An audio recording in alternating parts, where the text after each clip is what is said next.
Imagine transforming the greatest challenge of your life into a source of inspiration for millions of people.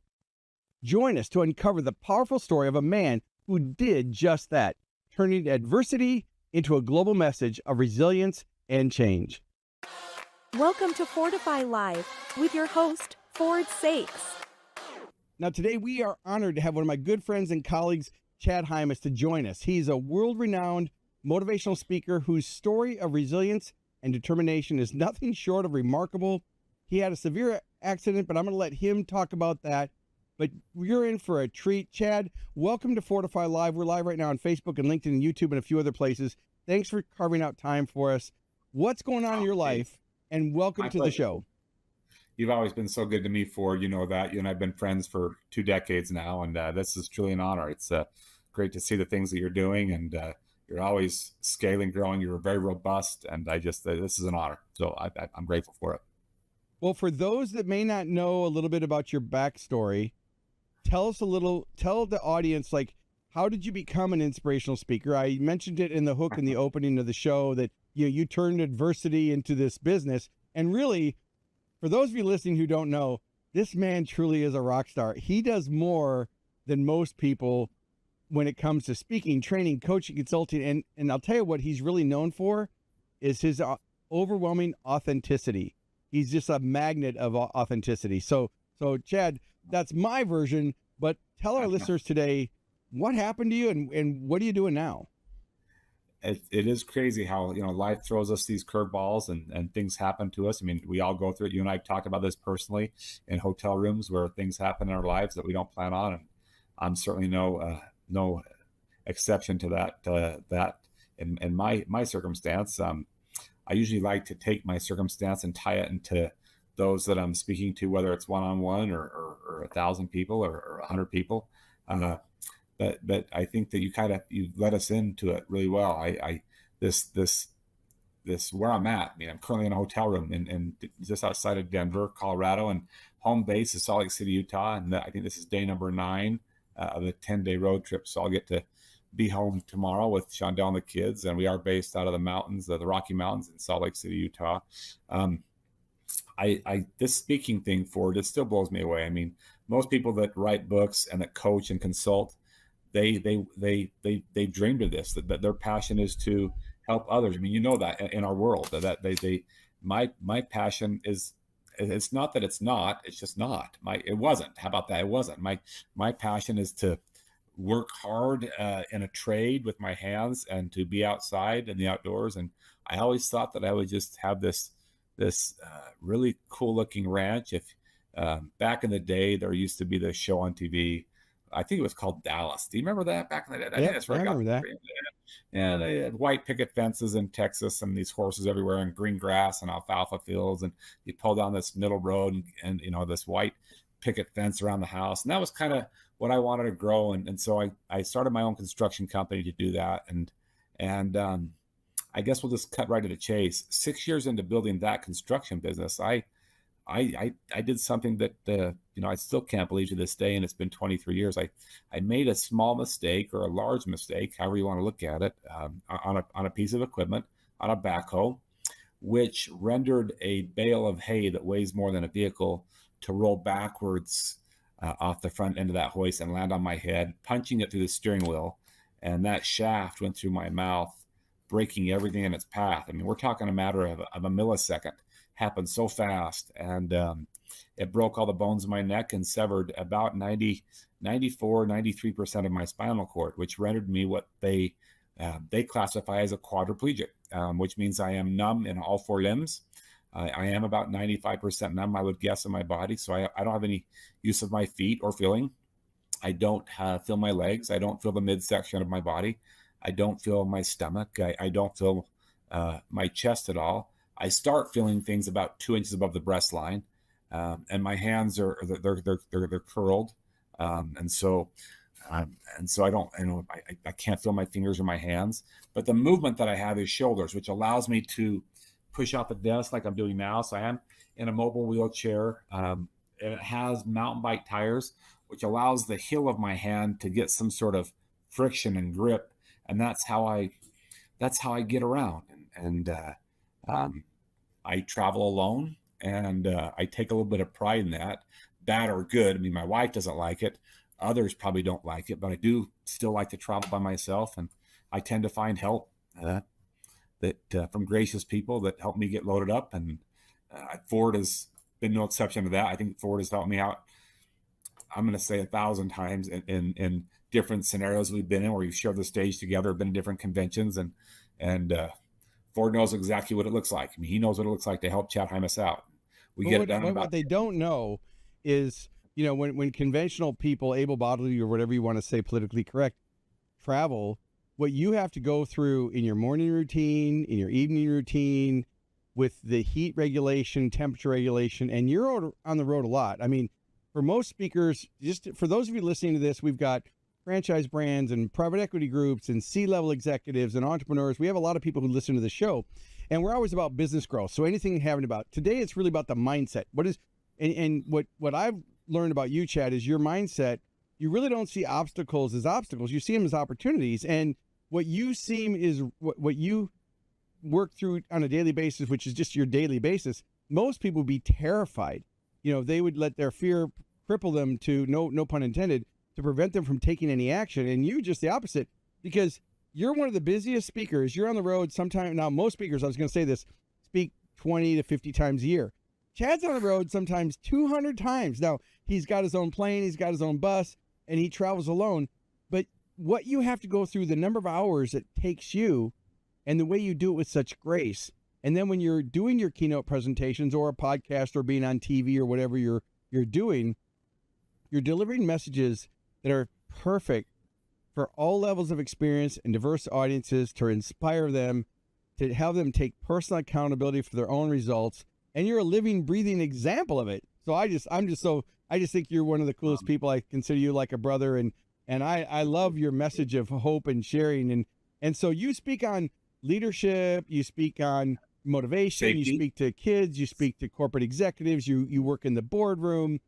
What do you see some of the challenges facing organizations today? So we know your backstory. You've turned this into an opportunity, but share with our listeners your insights as it relates to what do you see on the horizon for some, and with the companies you work with, what are some of the challenges that they're facing, and what are some of the things you do to help them to have a new perspective?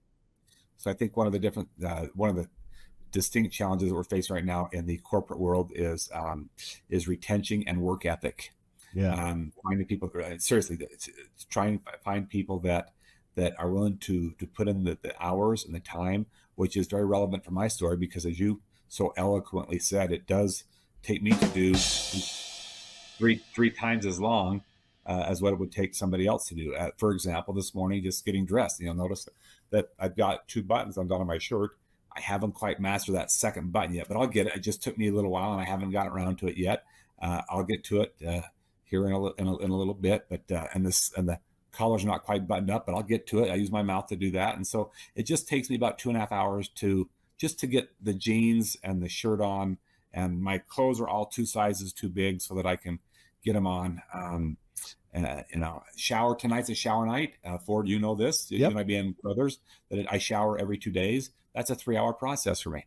Not because I want to soak in the water. It just takes that long for me And when you get back recover. after sitting in your chair all day, the first time I was with you in your hotel room and I got you into your bed, I mean, I'm all worried about breaking you. And you're like, no, you need to handle me. And I'm like, okay, I'm handling you. Now I'm just going to toss him into the bed, right? But that first time that you stretched out, you were having spasms. And I was freaking out. I'm like, do I need to call someone? You're like, no, it'll go away in about 2 hours. And I left that room almost crying. I thought to myself, BS. Man, what I think is a problem isn't a problem. So I'm just saying that the living laboratory, that what you do and how you approach things is so inspiring to organizations that, they're dealing, like you said, employees are dealing with accountability and being intentional and being able to work and do the work ethic and be intrinsically motivated when we have a society that has created people that are entitled in some cases that agreed. lower the bar, right? Yep, agreed. Yep, it's a different world out there today, and maybe we can just use the example. I think you set it up for us. So you asked what some of the challenges were with corporations, and then we tied that into uh, the muscle spasms. Let's just talk about that. So a lot of people will try and put a Band-Aid fix over the challenges they have, or try and cover it up, or hide, or lie. And for me, I have found that the muscle spasms, while a little bit painful and uncomfortable, they are very advantageous. Pain has been a marvelous teacher for me in my life. Those spasms, as you've witnessed firsthand, they allow me to bounce my foot in my sock. Now, if I were to put a Band-Aid fix and take any one of prescription medications that I've taken before, and again, my message isn't about prescriptions, folks, so please don't get it. I don't want to offend anybody, but for me, those prescriptions make me groggy. They make me tired. They make me unable to operate heavy equipment, whatever that is. Just Right. they really put me in a state of just sublime, just lullness, just like I want to be in a bed all day, and I don't like that feeling of being unproductive. And so I've chosen to wean myself off of medications, which means I do have to have the spasms. And so that spasm that's happening in my arm right now, that spasm allows me to shake your hand where you think I have grip when I grab your arm, but then I release that spasm and it goes away. I can pick up my toothbrush with that sucker. I can shave my face. I can wash off my face. I can grab a bottle of soap and or shampoo. There's just so many different things that I think that if we look at it, and if we look at it from a different perspective, we really can find some advantages through the adversity that we're going through, especially in our economy today, and some of the things that we go through, that we're going through now, economically, politically, the uncertainty of our future. Again, I'm not here to talk about politics, but there's a lot out there that's scaring people. And I'm asking people to look at these things in the workplace and at home, and look at them from a perspective of what they can control, and then do something. It's one thing to decide to get dressed by myself. That's one thing. Doing it is a whole new ballgame. People decide to lose weight all the time. Whether or not they do it, that takes a whole, and we're talking a big leap here, right, buddy? We were talking a big step. So I like to talk about the difference between deciding to exercise, or deciding to treat a spouse or a partner better, or deciding to be a better leader in the workplace, deciding to do that. And then what are you going to do to hold yourself accountable to do that? I love those messages, and that's what I like to share.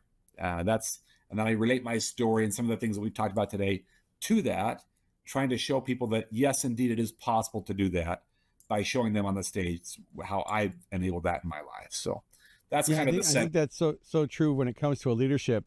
People, when they get a real example that they can relate. I mean, the adult learning model is obviously connect something they don't know to something they do know, right? So that's right. At a high level. But as a emotional level, what I love about and I love it anytime we share the stage, or anytime I can be in the audience, if you're the opening keynote and I'm maybe the afternoon speaker, I love how you set the stage for an opening presentation, because it doesn't matter who's in the audience, whether they're a B2B audience, B2C audience, association members, whatever level. They can be staff members, college students, it doesn't matter, because you're able to identify what's important to them, let them know, and be relatable, that it's relevant. What you are is timely, topical, and relevant. When you speak, it's relevant. It's not just telling a story of, oh, I ran a ranch and a hay bale fell on me and you should pay attention to safety. No, it's nothing like that, right? It's much more. I don't on the heart level. I don't know. I don't like doing what you're talking about. You're absolutely right. I just don't know too many people that can relate to that. So if I can make this sucker relatable, this message, this format that I've been given, and it is a gift to be given a platform, that. And so if I can make that relevant to them and the challenges that they're going through, by doing what you just described, by showing them that indeed it is possible, if we're talking about leadership and how to approach people differently, speak to them, be open-minded to new ideas, like I've been taught in my life about how to eat food or put on a shoe, and show that to them, then they know that, what, I think I'm going to leave this meeting today, and I think I'm going to call an executive meeting on Monday, and we're going to change a few of our values. We're going to change how we approach our people that are out in the field. We're going to change how we approach our manufacturing. And right now, today, we're all going to go do 10 touches. Yep. What's a touch mean? We're all going to go out in the field, and we're going to recognize and value 10 different people by not criticizing their work, by not correcting their work, just letting them know that, hey, my name is Chad. I happen to be the CFO, which doesn't really mean anything anyway. but I don't really know what you do. Could you kind of help me understand that a little bit and just start that conversation with maybe 5 people or 10 people? And so that's what I'm trying to help create in the workplace and in families. And when I talk to college students or high school students, like you said, the audiences for me are pretty diverse. They are, and I enjoy them all. I enjoy high school kids, although that's not really my niche. But Right. We all do that as a secondary. We'll go in and we'll do the corporate keynote, but sometimes as a reward to the corporate or the corporate sponsor, we'll go do a school or a high school because we're in the city. Yeah, for sure. Yeah, you're right. So, well, one thing I'll show you is I've got a stack of chips here. Actually, I have 2 stacks of chips, and I learned this from you. You said do those touch points. So these are my visual representations. So I leave these on my desk, and I put them on one side of the desk, and then I move them to the other side of the desk. And if I do all my touches, that means I've moved all the chips from one side to the other. So whatever you gamify to do it, but it's not just the message; it's taking the action. I think that's so critical that you've brought that up. And organizations today, the bar is set so low sometimes, and organizations, they don't know the difference between the challenges they're facing. When I work with an executive team, or you do, we hear the same things. We want our employees to be more accountable. We want to retain our staff. We want to engage them. We want them to improve their leadership. And I'd like to ask you is, what do you do in an organization when they ask you for subject A, but it's subject B? For example, there's leadership, culture, management, team building, communication, and change. That's just a few things, right? That's 6 things. And I think you hit the main of them, but that's the bulk of them, right? That's what they want. But they don't know what they want. They'll say they want team building, and then you come in and you're like, no, your leadership's messed up. Right. Or they really what they really want is they want their people to be inspired to lead there and be better people. So maybe change, adapting to change. That's what they really want, but they'll call it leadership or they'll call it communication. So I'll agree to those terms and I'll go there and I'll deliver what you said, what I think they need. And they come back and say, man, that was the greatest communication speaker. That was, or I don't want to say it that way. But but I get what it's you and me talking. Thank you for delivering. Yeah. Thank you for delivering on our message, and thank you for taking the time to because I don't want to go in. What I don't want to do is go in and have an empty mindset and think I'm going to go in and give my message. I want them to know that I've done the research. That's what I'm saying. It's relevant. It's timely. Yep, it's relevant. So if I've spent the time with them prior on a conference call, really whatever I deliver, as long as it's on the law in alignment with what we talked about, they're going to be jumping up and down, right? And so I can kind of segue off a little bit. And just from watching me, that I don't use PowerPoint. Right. I don't use PowerPoint. I don't use a clicker. I will go where I'm directed to go based on audience response. Yep. And so I've got these slides up there on my computer, and I know right where I'm going to go based on their reaction. Or if they're maybe it's just after worst time to present after lunch, time. Especially if they have a bunch of pasta. Right, pasta. Their carbs are full. They're sleeping, and so and they wanted to take a nap, and maybe some don't want to be there. And so if we can have some diversity and variation on the speech and not have it be something that's rehearsed or slide 1, then to slide 2, then to slide 3, and if they can feel that I'm actually with them and that I'm actually, trying to really give them some content, some tangible tools that they can take back and use, that after lunch keynote then becomes something that's a directive and something that they'll remember, because people always remember how you make them feel, not what you say. Yep. And they're going to have that experience just after lunch, and it'll be dessert after lunch. And they're going to walk out of that room thinking, you know what? I wish my wife would have been here. I wish my boss would have been here. I wish my teenage kid would have been here. And that's how I want them to leave that meeting. I want them to leave wishing they would have had somebody that's close to them with them. And because they didn't, now they can share. Yeah, one of the lessons I learned as a marketing and business growth person years ago was, give them what they want, deliver what they need.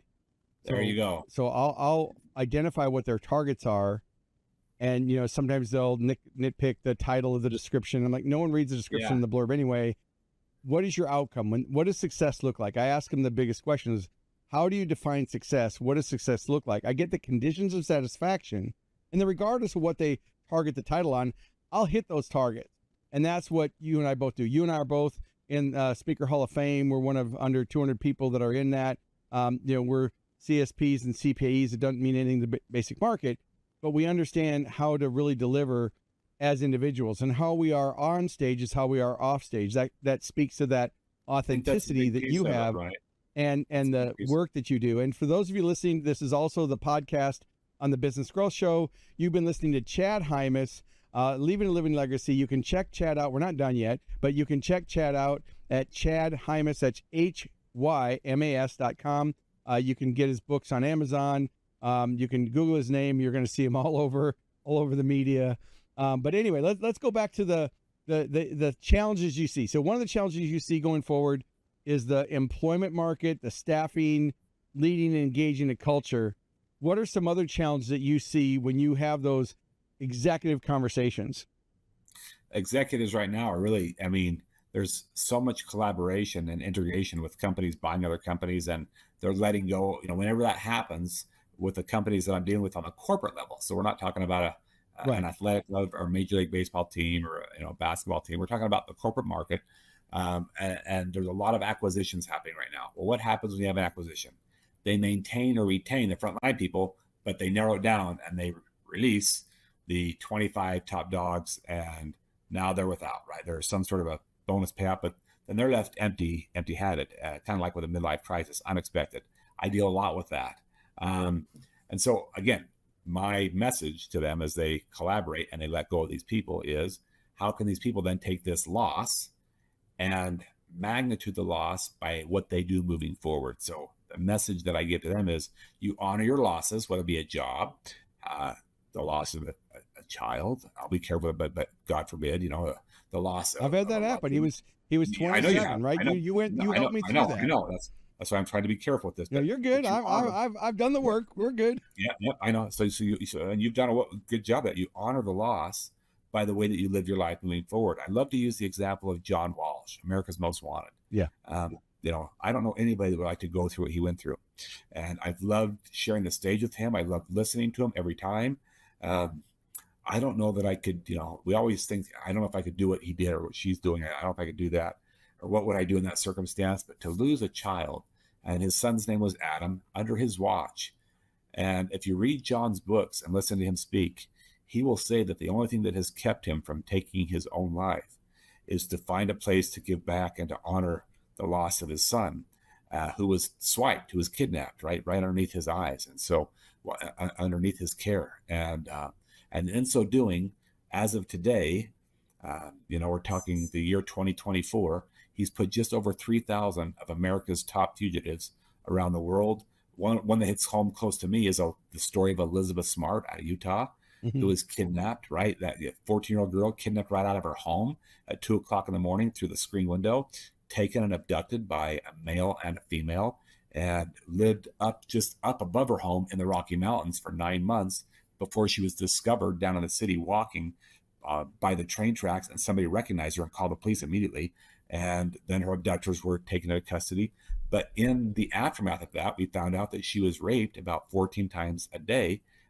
So now if you look up Elizabeth Smart, who is now 10 years in the aftermath, she has beautiful children, married a wonderful husband, and look at what she's doing because of the trauma. And look, instead of staying in a bed and sulking and thinking that she can't be married, and thinking that she's unclean or filthy, or that no man is going to ever want her, the exact opposite. So what I mean by that is, we have to be very, very careful as people that lose our jobs, people that are struggling in a relationship, with what we believe about ourselves. It's because of what I believe about myself that I'm able to travel alone. It's not because I'm stronger. It's not because I have more money. It's not because I'm better. It's because of what I believe. And so that mindset, and helping people shift that mindset to believing that, hey, I have value. I can change my attitude. I can be a better father. I can be a better husband. I can be a better speaker. I can be a better executive. I can contribute to the world. Now I'm just going to go do the work. Remember that deciding part. Right. I'm going to go do the work. I'm going to start connecting. I've got this written down on my computer. I'll share with you right now for people. So I have the word hustle down.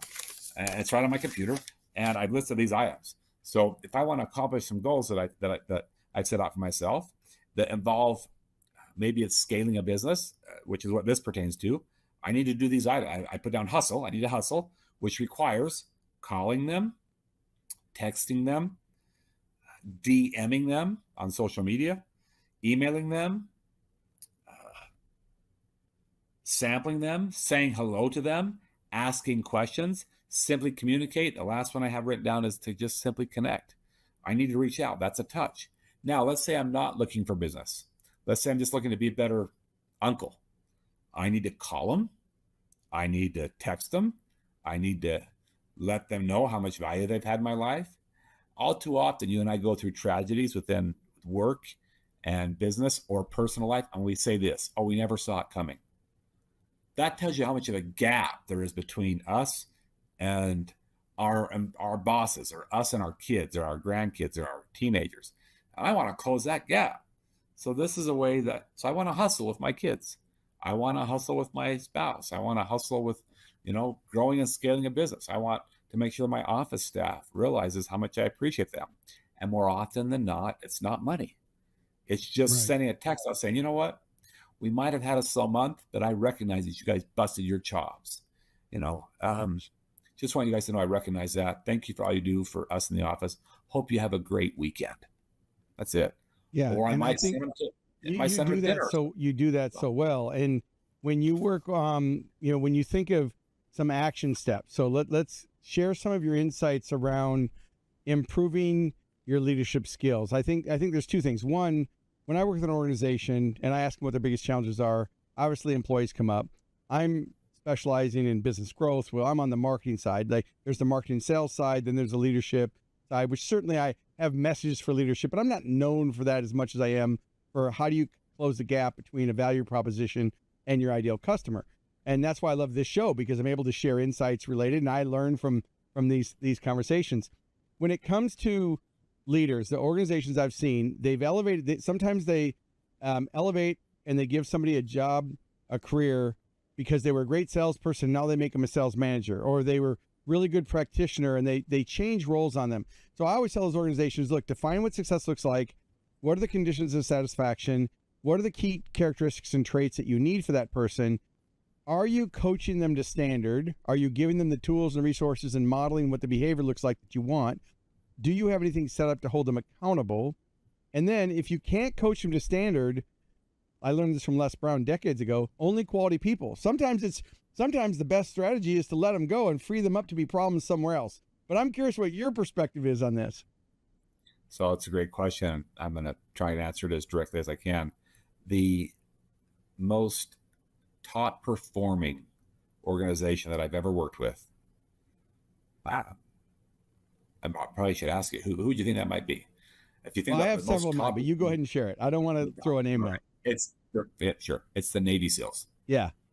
It's the Navy SEALs for sure. So these guys have to perform at a very high level. Every one of them have to be leaders. It's a very unique, small niche group. You were talking about Speakers Roundtable and Hall of Fame, and it's a very, very, very, very small niche elite group that has to face some of the biggest challenges this world has to throw at you.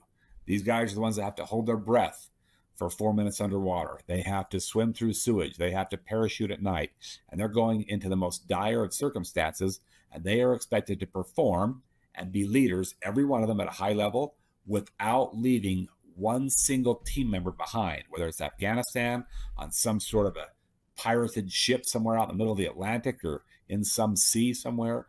The Navy SEALs, for Chad Hymas, has been an organization that I have gleaned and learned a lot from. And this is how they answer the question that you asked me.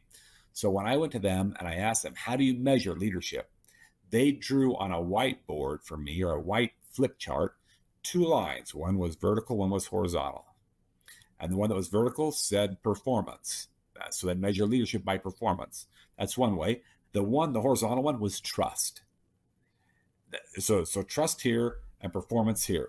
So obviously, the best person you can have would be in the top right-hand corner on that graph. Yep. Right? High performance, high trust. Yeah, in the far right corner. Yep. However, and they also said that measuring performance is not hard. It's very transcendent to any corporation. You can measure performance by, hey, how many cars are we pumping out a day? How many sales do we have? Where are we at this month on sales? So measuring performance is not really something that you and I can't do. We can measure performance with our employees. We can measure performance if we're working out. Hey, how much muscle tone did I gain, or how much weight did I lose? I mean, performance is really not a hard metric to measure. Trust, on the other hand, with most organizations is very, very difficult to measure, but not for the Navy SEALs.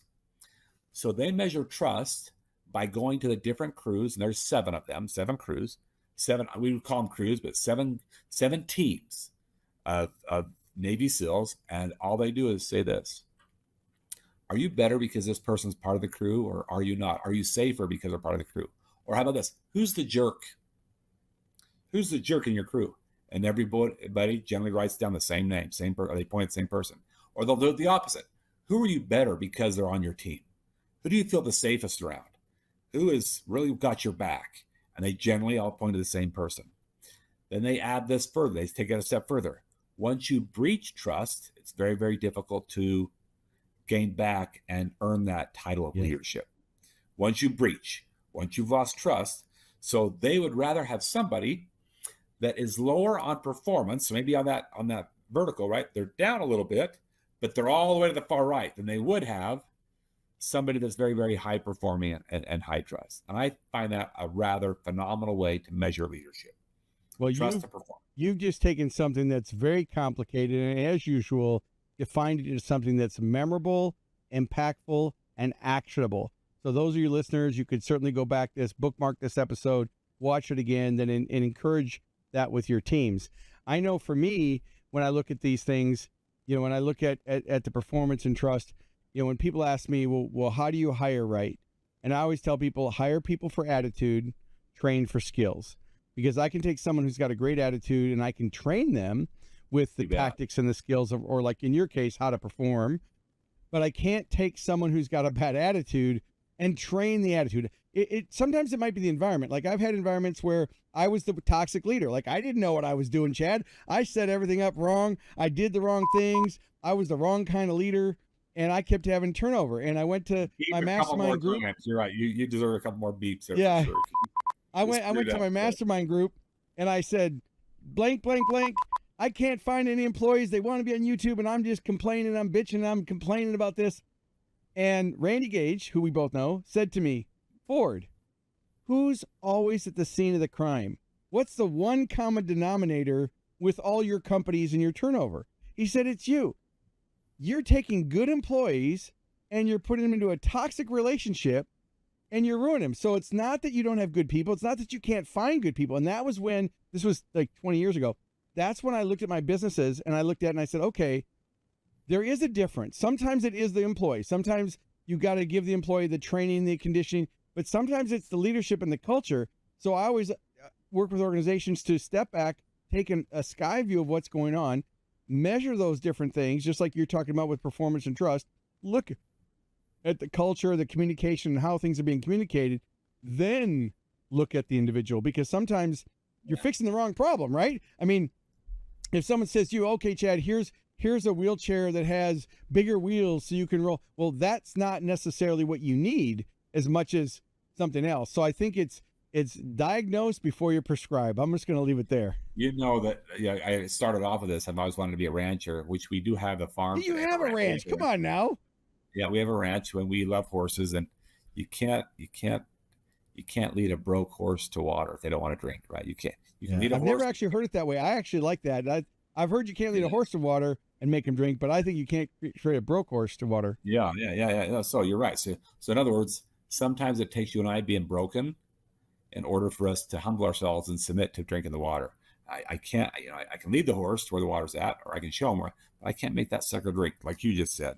So I guess the message there is sometimes we have to be broken in order for us to surrender and find what our true selves are. You identify that even with your own self and your businesses. And I think back to when I first met W. Mitchell, and it's not just because he's in a wheelchair. But I remember when I first saw W. Mitchell, who's been burned 80% of his body. He's in a wheelchair. He's got his toes sewn onto his hands. I mean, he's two plane crashes, right? Two plane crashes and a motorcycle accident where he hit a car and blew up. So, I mean, the guy's been, no one's like, sorry, Chad, you've been through some crap. I know, but nothing like that. I agree. Really been through it. So it's interesting. The first time I saw Mitchell come out on stage, I saw the chair.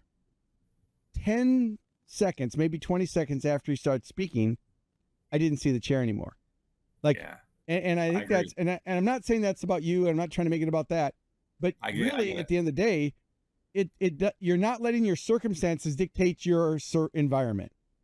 Yeah. That guy's phenomenal. I mean, you guys need to look him up. W. Mitchell. Just look him up on.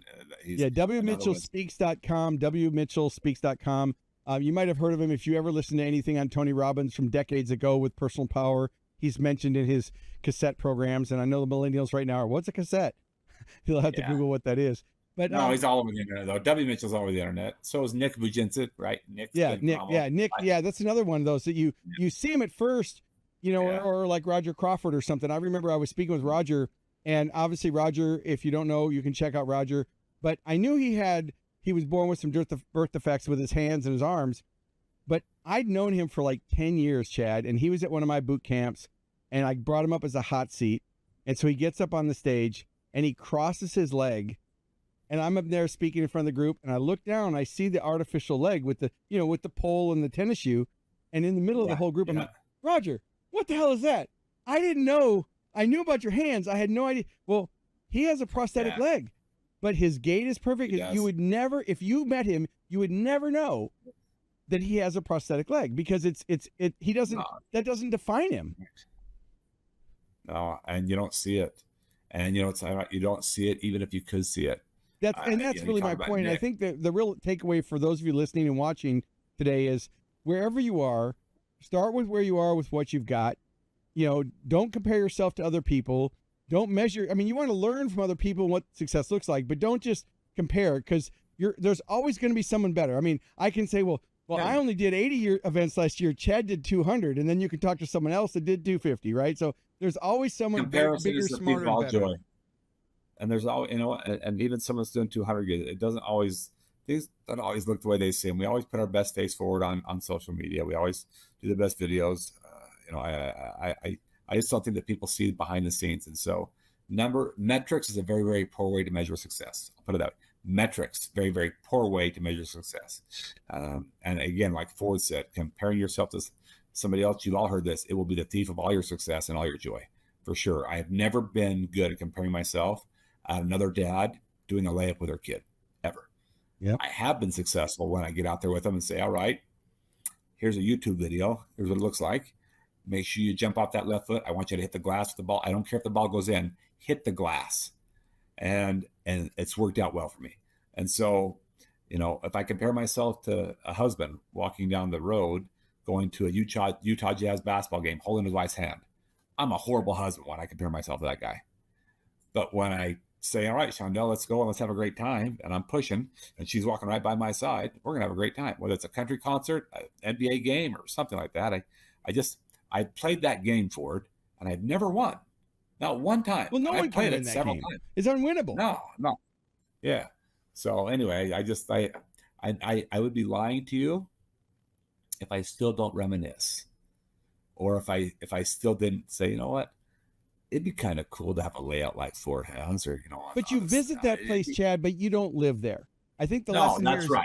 You visit that, which is human nature. Like, it's natural. It'd be natural for you to say, at some point, maybe get down and say, this is frustrating, and I'm having to sit in the Delta seat and there's no one to help me.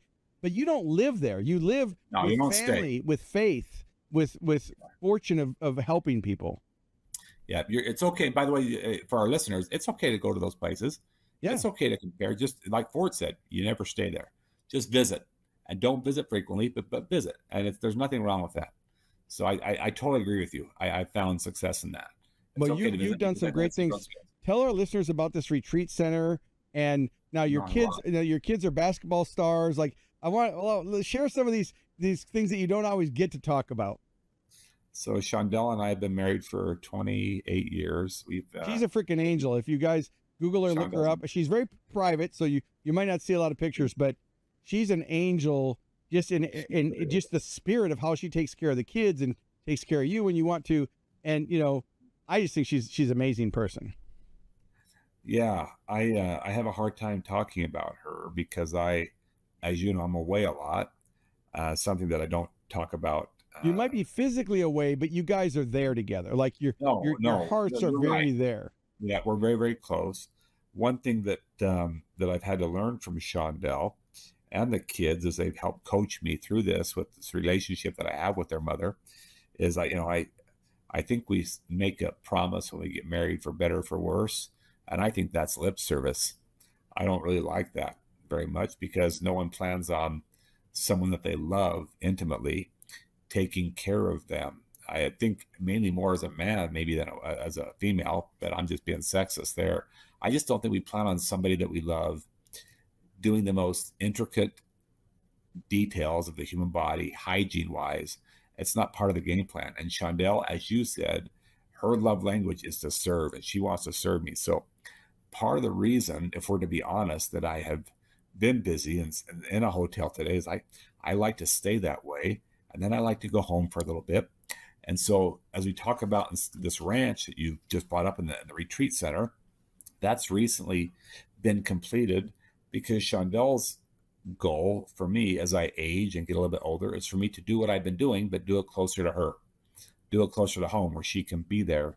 And she's asked me to really scale that and to scale being home a lot more as I've gotten a little bit older. And I'm 50 now, and I can feel it, and health and things like that. And it's not to say I won't travel, but she's asked me to really focus on this retreat center, this lodge, and so that's called achieversroundtable.com or Royal Creek Ranches with an ES at the end. You can look that up. And so that lodge, ironically, we built it and it burned down right in the middle of an event that I was having there 2 years later, and we rebuilt it, and it just finished about 9-10 months ago. And so we built it bigger and better, and it's something that Shondell's really asked me to focus on. So I'm doing that. I am, and Shondell's proud of that, which makes me happy. She is an angel. We have 2 boys that are biological. They were 3 and 1. They're now 27 and 26. So they were 3 and 1 when I became physically, I don't know if the word is impaired, but physically challenged maybe. And so they're 27, 25. I learned from them daily. I can't believe they're that old already. Because I've known you for 20 years. I knew when they were little, and like when you start saying 27, 25, I'm like, crap, I'm freaking old. Keep going. Dude, we're almost done. We're almost done. It's just we're on the last leg there. But the kids are, they're both married, and then there's a cool thing there. We adopted a girl when she was 3 days old from Guatemala. She's now a freshman in college. Beautiful, dark pigment skin, and I brought her up on the stage with me when she was just a little infant. And then we have this little boy who's the last one left at home. Shondell found him over in Ethiopia on a service trip, and she was not coming home without this kid. Yeah. And so he's been blessing our life. A beautiful, dark little boy. And he's 15. And he's 15 now. Oh my goodness, it's crazy. I know. We got him. Yeah, we got him when he was when he was 9. Or speaking of his age, we didn't have an age, right? They didn't. Yeah, that's right. Yeah, I remember that. So we had to guess his birthday or guess his age. They gave us an 18-month window based on teeth records. And then I let him pick his own birthday. He picked mine, which kind of sucks now for me. But so Caleb and I share birthday. I've been on the phone with him this morning, and he loves running the ranch. He loves the ranch. So he's up every day, moving water, riding the 4-wheeler around, changing water. When I get home to see him from this road trip, he'll want to show me around the ranch because he's proud of, maybe it's a fence he painted. Another guy, he's just very, very proud of the ranch and wants to carry that dream on. So it's kind of cool. It's kind of cool. So. Well, thank you for joining us. Any closing thoughts for our listeners, and then I'll do the close and then stick around right afterwards. But if you just for everybody listening, you're listening to Chad Hymas. This is also the Business Girl Show podcast. So make sure you like and subscribe to the podcast. Rate it. I don't have a ton of listeners, but I've got a lot of the right listeners. And again, you can learn more about Chad and what he does at Chad Hymas, HYMAS.com. But Chad, what are some closing thoughts? You've done tons of podcasts. What would you leave our listeners with? With something that you said that I don't think that we elaborated on. And it made me think deep when you said it, but we didn't talk about it. You said the word intention. And that's what my father said to me in the hospital when he came to me to give me the news. He didn't tell me that I was alive. He asked me to live a life of intention, which is what Ford talked about today. And if you don't know what that means, it really means getting up early in the morning or getting up in the morning.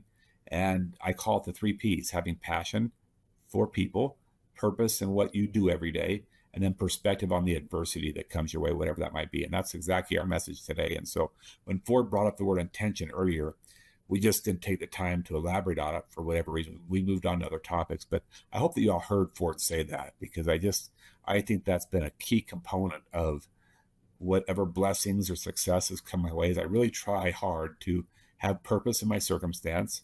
The challenges are there. They're not hidden, and I need to have perspective on them and don't give them a high number. And then I need to have passion for the people that help me every day and thank them and serve them as best I possibly can, despite physical limitations. That's not what they're looking for. Maybe I can add some value to their life. And if you'll look at your lives like that, you'll add value to the lives of those in your circle. Thanks, Ford. Awesome. Well, thank you so much, Chad. Thank you for tuning in to Fortify Live. Make sure to like, comment, and share this episode on your favorite social media platform. And don't forget to subscribe to the Business Growth Show podcast, available wherever you get your podcast streaming fix. We air weekly at 11 a.m. Central Time. So until next week, keep pushing the boundaries and never stop growing.